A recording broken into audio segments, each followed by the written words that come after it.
Sometimes I sit still and quietly ask myself, what is gratitude really?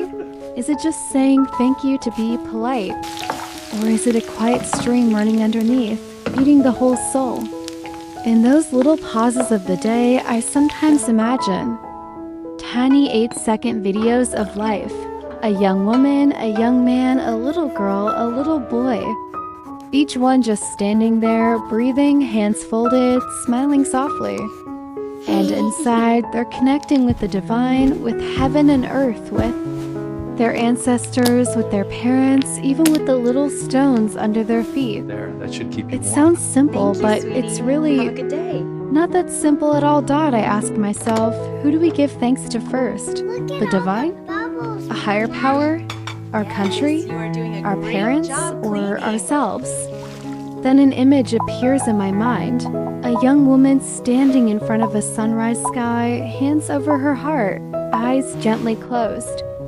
She doesn't say much, she just whispers, "Thank you for guiding me to this day." Right after that, I see a young man standing in the late afternoon sun, eyes closed. He doesn't ask for anything. He only whispers, "Thank you for this tiny bit of peace in my heart." Those moments are short but very real. Have you ever had a moment like that? Then I see a little girl holding a paper heart she made herself, bowing her head to thank Mother Earth for nourishing all life. A little boy stands in front of a big old tree, placing his hand on the rough bark. He can't find many words, he just mumbles, "Thank you for being here with me." It sounds childish, but in therapy, moments of connection with nature like that can heal us very deeply. The earth, the rocks, the trees, the grass. All as those silent things have been holding us up without a word for so many years. Try this. Next time you pass a row of trees or notice a small stone on the ground, pause for just 2 to 3 seconds and quietly say, "Thank you." See if something inside you shifts, even a little dot. In many Asian spiritual traditions, ancestors and grandparents are a huge source of gratitude. I see a young woman holding a stick of incense, standing before her family altar, silently thanking the bloodline and traditions that support her. I see a young man kneeling lightly, gratitude shining through his eyes. Honestly, many young people today don't think about this much.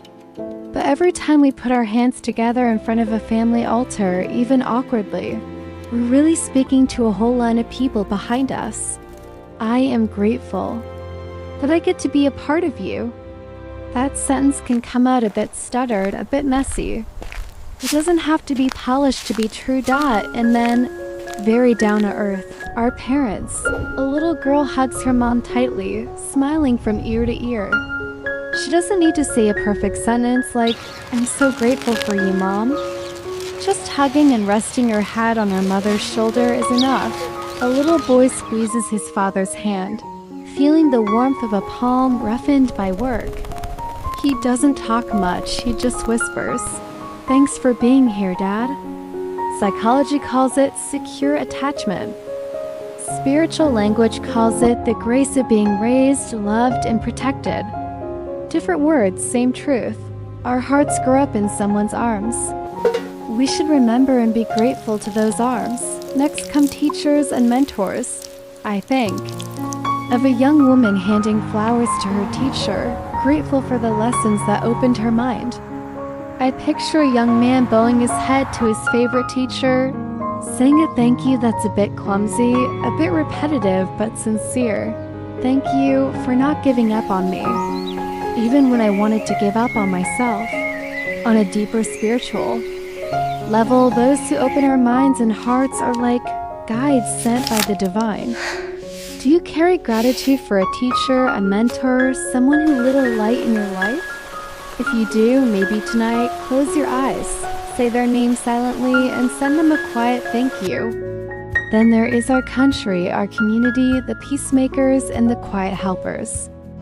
I see a little boy standing under the national flag. He doesn't fully understand history, but he feels thankful that he can live in peace. A little girl runs across a field.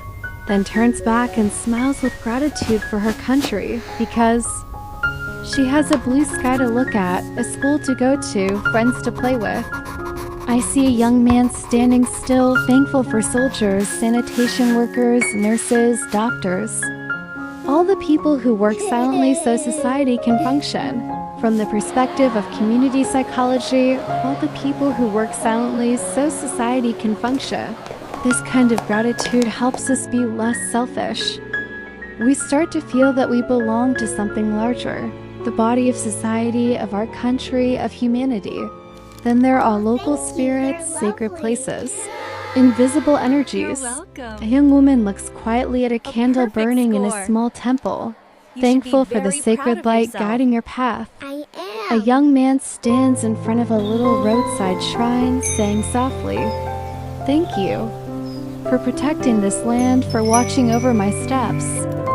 Some people believe in this, some don't. That's okay. But spiritually speaking, when we bow our heads before something larger than our ego, we open a space of humility inside. And humility walks hand in hand with gratitude. Then we come to all living and non-living beings. Grass, trees, stones, rivers, oceans, animals. A little girl hugs her dog, grateful for that simple, loyal love. A little boy strokes a lazy cat, thankful that whenever he's sad, there's a small warm body lying next to him. Another child picks up a tiny stone, looks closely at it, smiles, and feels thankful for quiet. Ordinary things, birdsong, the sound of waves, the colors of flowers, the softness of moonlight, the strength of a mountain. All of these become teachers, showing us beauty and impermanence. Have you ever said thank you to a cool breeze? It sounds strange, I know, but maybe try it once? And then a deeper layer. Gratitude for ourselves, gratitude for our challenges. A young woman puts her hand over her heart and whispers, "Thank you, me, for not giving up."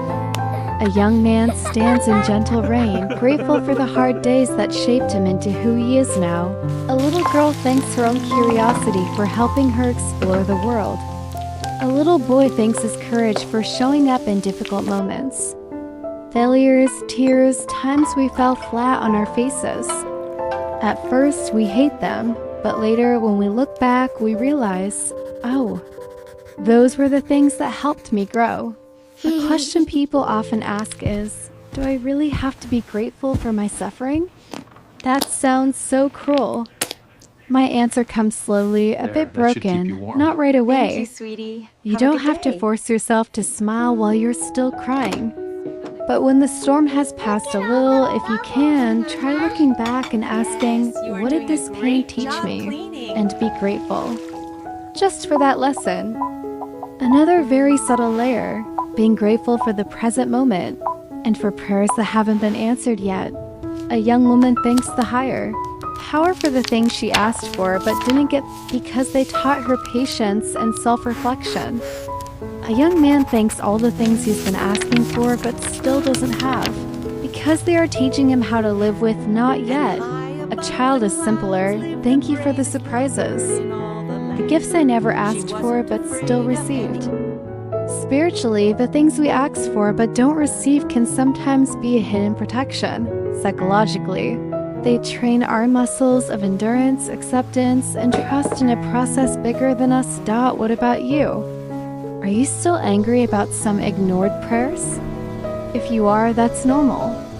Truly, maybe once in a while you can just whisper, if the things I asked for and didn't get were actually meant to protect me, please help me slowly understand. Alongside that is gratitude for the gifts we never asked for, a friend showing up out of nowhere, a stranger helping in a crisis, a smile someone throws your way on the street, a heartfelt piece of advice, a sudden moment of deep peace inside. A young man thanks life for the gifts he never requested. A young woman thanks the beautiful memories that nourish her soul. If we're not paying attention, these things pass by very quickly. So sometimes I intentionally repeat in my mind, thank you for this, thank you for that, thank you. that I'm still here, still alive. I repeat it so I don't forget. From a psychological point of view, people who practice looking at life through the lens of gratitude are usually less lonely.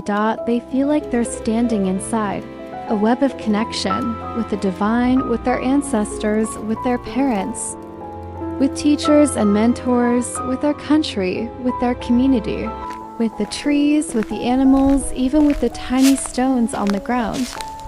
They're not perfect.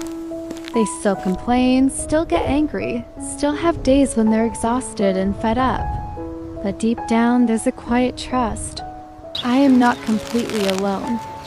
There are many forces quietly holding me up. Can you feel that, even just a little? If not yet, that's okay. Maybe all it takes is starting with 8 seconds. Close your eyes. Place your hand over your heart and whisper, "Thank you." That's already a beginning. Of course, as I said. Gratitude also has a fake version. When we push ourselves to stay positive, to be grateful for everything, and we say all the right, virtuous words. But inside we feel empty, then gratitude becomes a mask. I don't encourage that. Real gratitude usually goes hand in hand with the courage to admit, I'm hurting. I'm tired. I don't understand why this is happening. But I still want to learn to see if there is anything in all of this I can be grateful for. That sentence may be long, messy, and perfect, but it's very human. And so I find myself repeating one thing over and over, sometimes until it feels almost boring. But I keep repeating it anyway. Grateful to the divine, grateful to the higher power.